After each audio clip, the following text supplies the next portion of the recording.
Esta grabación que estás viendo ahora fue grabada por las cámaras de los propios cascos de los soldados estadounidenses.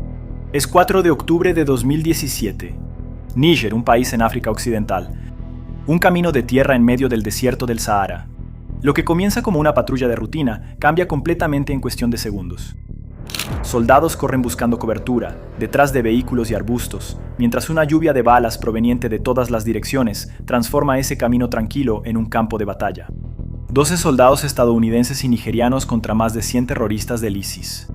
Lo que sucedió en los siguientes 30 minutos costó la vida de 4 estadounidenses y quedó grabado por las cámaras que llevaban en sus cascos.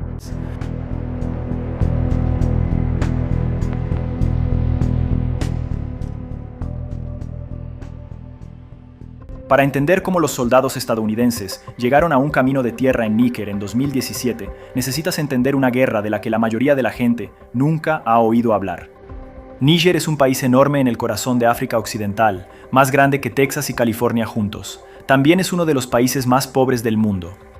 Con fronteras prácticamente indefendibles que atraviesan el desierto del Sahara, Níger se convirtió en un corredor para grupos terroristas que se expandieron por la región después del colapso de Libia en 2011. El ISIS en el Gran Sahara, también conocido como ISGS, era uno de esos grupos. Operaba en las fronteras porosas entre Níger, Malí y Burkina Faso, reclutando a jóvenes desesperados, extorsionando a comunidades locales y planeando ataques contra cualquier presencia occidental en la región. Estados Unidos había establecido una presencia militar discreta en Níger, una base de operaciones avanzada en HDs y equipos de fuerzas especiales que entrenaban a soldados nigerinos y realizaban misiones de recopilación de inteligencia. No era una guerra declarada, no había titulares diarios, se le llamaba la guerra invisible, el tipo de conflicto que ocurre en los rincones olvidados del mundo sin que la mayoría de la gente lo sepa. Hasta que 4 estadounidenses no regresaron a casa. Antes de hablar sobre lo que pasó en ese camino de tierra, necesitas conocer a los hombres que estaban ahí. El sargento Brian C. Black tenía 35 años. Era médico de combate, el hombre responsable de mantener con vida a los heridos en el campo de batalla. Estaba casado con su esposa Brittany, quien estaba embarazada del primer hijo de la pareja. En los días previos a la misión, Brian había recibido un libro de regalo, una guía sobre cómo ser padre. Lo estaba leyendo en su tiempo libre, preparándose para una batalla completamente diferente a la que libraba en Níger. El sargento Dustin M. Wright tenía 29 años, era de Georgia, hijo de una familia militar. Su padre y su hermano también sirvieron. Dustin era conocido por su buen humor constante y por su lealtad inquebrantable hacia sus compañeros. En medio de la emboscada, cuando las cosas se pusieron más críticas, él llamó a su madre. No para pedir ayuda, solo para escuchar su voz una última vez.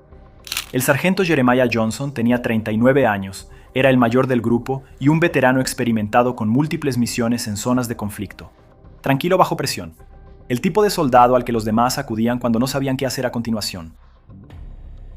El sargento David T. Johnson tenía apenas 25 años, era el más joven de los 4. Se había alistado en el ejército a los 17 años inspirado por un primo que sirvió.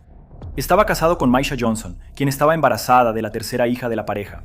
Sus 2 hijos mayores aún lo esperaban en casa. 4 hombres, 4 historias, 4 familias esperando en casa. En la mañana del 3 de octubre de 2017, el equipo de Fuerzas Especiales ODA 3212 salió de la base rumbo a la aldea de Tongo Tongo, una pequeña comunidad de agricultores en el suroeste de Níger. La misión parecía rutinaria: reunirse con el jefe local de la aldea para recopilar información sobre actividades terroristas en la región. Era exactamente el tipo de misión que el equipo había realizado decenas de veces antes. 12 hombres en total, 8 estadounidenses y 4 soldados nigerianos. 3 vehículos Toyota Land Cruiser. Armamento estándar para una misión de reconocimiento, no de combate. La reunión en la aldea de Tongo Tongo salió bien. El jefe local proporcionó información, el equipo agradeció y empezó a prepararse para salir. Pero algo estaba mal. El jefe de la aldea estaba tardando demasiado, haciendo preguntas innecesarias, pidiendo a los soldados que esperaran un poco más. En retrospectiva, los sobrevivientes describieron ese momento como la sensación de que algo se estaba preparando, que la aldea había sido usada como trampa para mantenerlos detenidos el tiempo suficiente. Cuando los vehículos finalmente dejaron Tongo Tongo y siguieron por el camino de tierra hacia la base, el equipo ya había perdido un tiempo precioso. Y la noche se acercaba. En la mañana del 4 de octubre, después de pasar la noche acampando en el campo, el equipo reanudó el movimiento hacia la base. Eran aproximadamente las 11:30 cuando los primeros disparos cortaron el aire. Más de 100 combatientes de ISIS en el Gran Sahara emergieron de posiciones ocultas por todos lados, detrás de árboles, en zanjas, sobre pequeñas elevaciones. Algunos en motocicletas, otros a pie.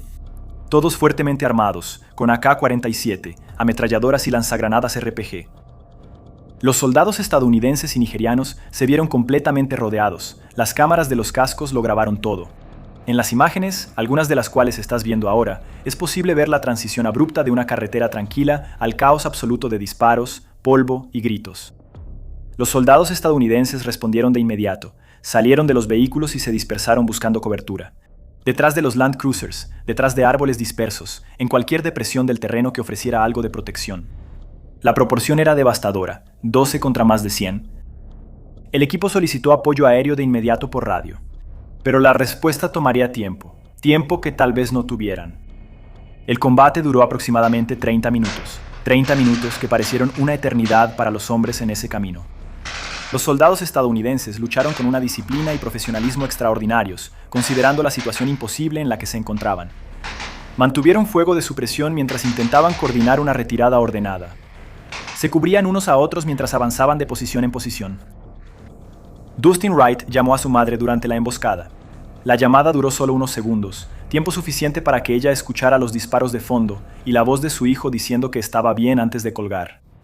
Brian Black, el médico de combate, siguió atendiendo a los heridos incluso bajo fuego intenso. Era su función, era quien era. Pero los números eran imposibles. A medida que la munición fue disminuyendo y las bajas fueron aumentando, quedó claro que la posición ya no era defendible. El objetivo pasó de ganar el enfrentamiento a salvar la mayor cantidad de vidas posible. Aviones franceses. Mirage llegaron primero, sobrevolando el área a baja altitud para intimidar a los atacantes y dar cobertura aérea al equipo en tierra. Helicópteros llegaron después para evacuar a los heridos.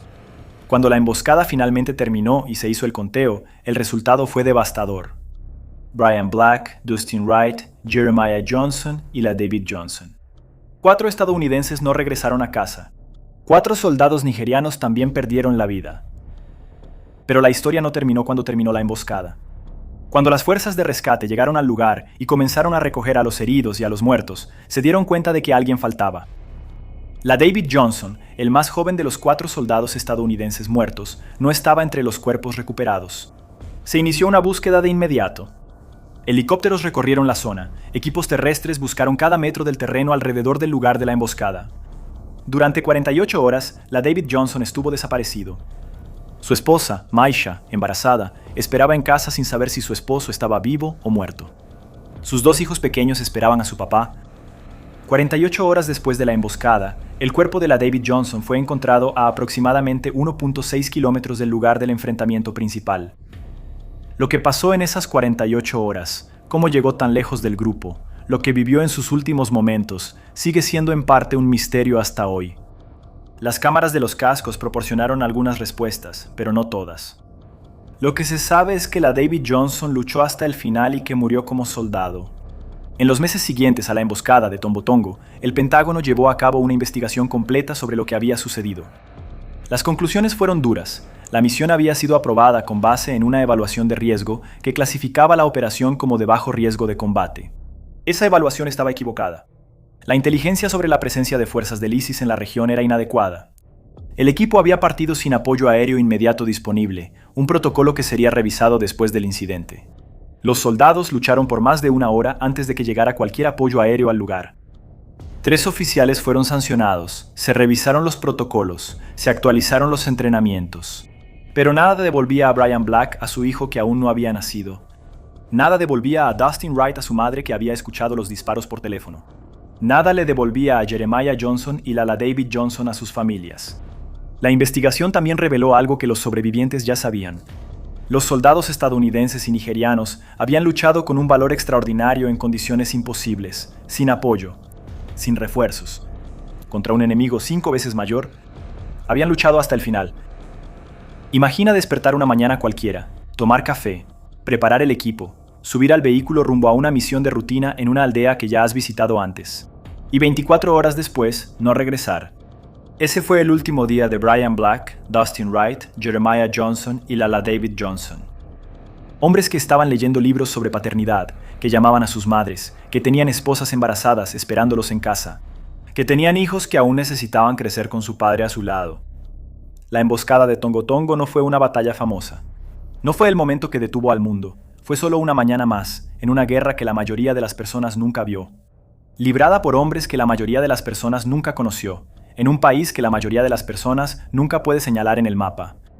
Pero para las familias de 4 soldados estadounidenses, esa mañana de octubre de 2017 dividió la vida en antes y después. Ellos merecen ser recordados. Cuéntame en los comentarios desde dónde estás viendo. Y suscribirte al canal y activar la campanita aseguran que no te pierdas ningún video. Hasta la próxima.